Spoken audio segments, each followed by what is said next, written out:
আসসালামু আলাইকুম। কেমন আছেন সবাই? আশা করি ভালোই আছেন। আলহামদুলিল্লাহ আমিও ভালো আছি। আজকে খুবই সিম্পল, খুবই মজার একটা কাস্টার্ড রেসিপি আপনাদের সঙ্গে শেয়ার করব। এটা খেতে খুবই মজা লাগে। আর ভিডিওটা দেখে সাথে থাকবেন। মূল রেসিপিতে চলে যাই। আমি আজকে কাস্টার্ড বানাবো। তো কাস্টার্ডের জন্য আমি 1 লিটার দুধ জ্বালিয়ে নিচ্ছি।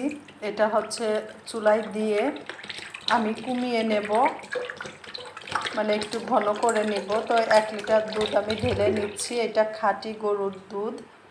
দুধটা জ্বালিয়ে আমি অনেকটাই কমিয়ে নিয়েছি। এখন আমি এর ভিতর 1/2 কাপ চিনি দিয়ে দিব, দিয়ে আরেকটু জাল করে নিব। আমি একটা বাটিতে 1 কাপ দুধ নিয়েছি, আর আমি দুধটা একটা বাটিতে ঢেলে নিচ্ছি। এখন এখানে আমি 3 টেবিল চামচ কাস্টার্ড পাউডার নিয়েছি। দুধটা কিন্তু হালকা গরম থাকতে হবে, বা হচ্ছে নর্মাল জ্বালানো দুধ নর্মাল থাকলেও সমস্যা হবে না, কিন্তু গরম দুধের ভিতর এই পাউডারটা দিয়ে যখন গুলাবেন তখন কিন্তু হচ্ছে দলা পেকে যেতে পারে। এই কারণে ঠান্ডা দুধ দিয়েই গুলাতে হবে। তো আমার গুলানো হয়ে গিয়েছে। এইদিকে আমার দুধটা ঘন হয়ে গিয়েছে। তো আমি হচ্ছে যে কাস্টার্ড পাউডারটা দুধের সঙ্গে মিশিয়ে রেখেছিলাম, এটা এখন আমি আস্তে আস্তে ঢালবো আর হচ্ছে নাড়তে থাকবো। নাড়া অফ করা যাবে না, তাহলে কিন্তু দলা পেকে যেতে পারে।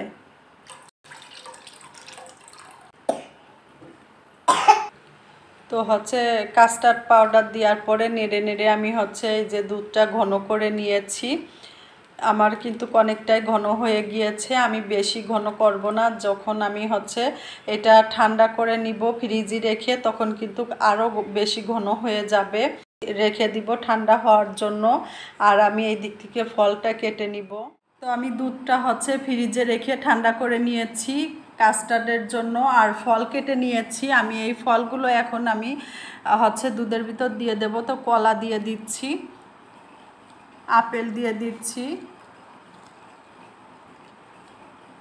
সবুজ আঙ্গুর দিয়ে দিচ্ছি, এখানে লাল আঙ্গুর দিয়ে দিচ্ছি, আর আনার রেখেছি চুলে, আনারগুলো দিয়ে দিচ্ছি। এখন এগুলো মিশিয়ে নেব।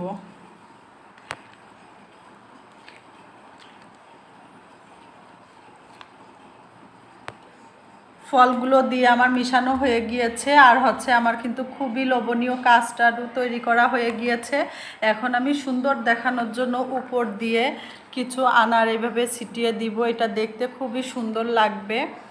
তো হচ্ছে আশা করি আমার এই কাস্টার্ডের রেসিপিটা আপনাদের কাছে ভালো লেগেছে। খুবই সিম্পল একটা কাস্টার্ডের রেসিপি শেয়ার করলাম। সবাই ভালো থাকবেন, সুস্থ থাকবেন।